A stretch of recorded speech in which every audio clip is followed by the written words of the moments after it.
Hey, well, check it out. We must be in the next video. All right. Well, hello. Welcome. So in this particular video, we will continue from where we left off with binary analysis. If you remember, previously, we examined the relationship between categorical variables and those who survived. So that means now we need to look at the relationship between numeric variables and those who survived. So, yeah, which were our numeric variables? See, I'm going to go up here and we can think of the age and fair variables as numeric. Now, if we look at these values, they both have continuous structure. So that leads me to think that I would like to choose one of the density graphs for this particular exercise. So why don't we go ahead and start? So I've got the text ready in my ChatGPT message section. And on top of that, we need to add what we want it to do. So I'm going to write the message as follows. Now I want to examine the relationship of the variables age and fair to survived.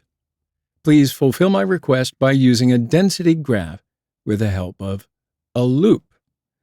Then I want you to analyze the information coming out of the chart.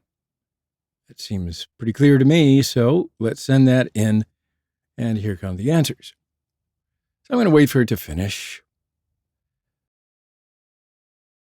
And now we can have a look, see what it's saying. Now, ChatGPT is saying that it could achieve our goal. Okay, good. And it writes some necessary code. So it first loads a data set, just like we asked it to, and dropped the necessary variables from the data set. So that's good too. And now comes the graphic drawing stage.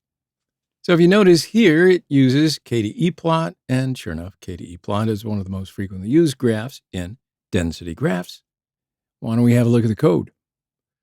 So first of all, it collects all the variables that we wanted in a list, and then it used this list with the help of the for loop. We'll continue on, and it first determines the chart size to be 8 by 6, and it calls a Kdeplot chart from the Seaborn library. So that's all good too. Now it gives the data set to the data section of the Kdeplot, just like we requested, and then it gives the data set to the x-axis to be included. It set the parameter to variable names. All right, so then we see that it sets the hue parameter to survive to give the graph that third dimension. And my friends, we can see the survivors or non-survivors on the chart separately with this parameter.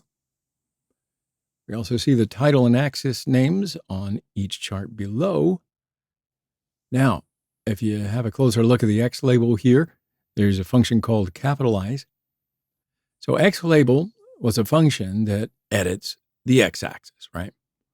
So it actually uses the capitalize function because it wants the initials of the variables that will come into the x-axis to be capitalized. It's a nice touch. Moving on, here is the plt.legend. And sure enough, since there will be separate colors in these graphics, it shows us the meanings of the colors. That's also a nice touch. And finally, it visualizes the graph with plt.show. All right, and then it explains in detail the points we need to consider while analyzing the graphs below. And we will return to this part after drawing the graph. So now if you want, why don't we just go ahead and transfer the code into our notebook. So I'm just going to copy the relevant part of the code and paste it into a cell over here on the right. And now that everything looks ready, I want to run the code.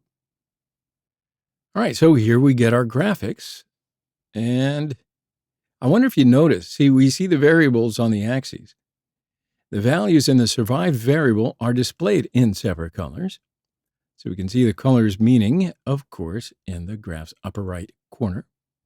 We can also see the titles of the graphics. Very good, so we can move on to the graphics analysis. So my friends, let's first examine the relationship between age and survived. So what did ChatGPT say to aid the analysis? Okay, the density plot shows the age distribution for both the survived and not survived groups. You can compare the peaks and spread of the curves to understand any differences. For example, if the density for a specific age range is higher in the survived group than in the not survived group, it indicates a higher survival rate for passengers within that age range. Yes, if we evaluate it in this context, the peaks of both graphs are between 20 and 30 years old. Okay, so this age range is dense. If we examine in detail, more people lost their lives in this age range than those who survived. Good. So I'll take my notes about this graph and I will continue. And look at this, the fare survived variable. So here ChatGPT is telling us the density plot illustrates the distribution of fare, passenger fares, for the survived and not survived groups. Again, you can compare the curves' shape, peaks, and spread to analyze any patterns. A higher density in a particular fare range for the survived group might suggest the passengers who paid higher fares had a better chance of survival. Okay, so if we considered in this context, most passengers paid fares in the range of 0 to 100, and yes, considering the rates in this range, the number of non-survivors is almost twice as high as the number of survivors. Now, I detected a mistake in the graphics, my friends. Let's have a look. In the coloring here, the orange ones should have been the survivors and the blue ones should have been the deceased passengers. However, an error was made while determining the legend in the code writing. So I do want to fix this right now. See, so I'm going to change the first part to survived and the second part to not survived, and we'll rerun the code. Okay, so now you see that the picture's changed. Now, I know some of you might ask, and it's a good thought to have, how do we know?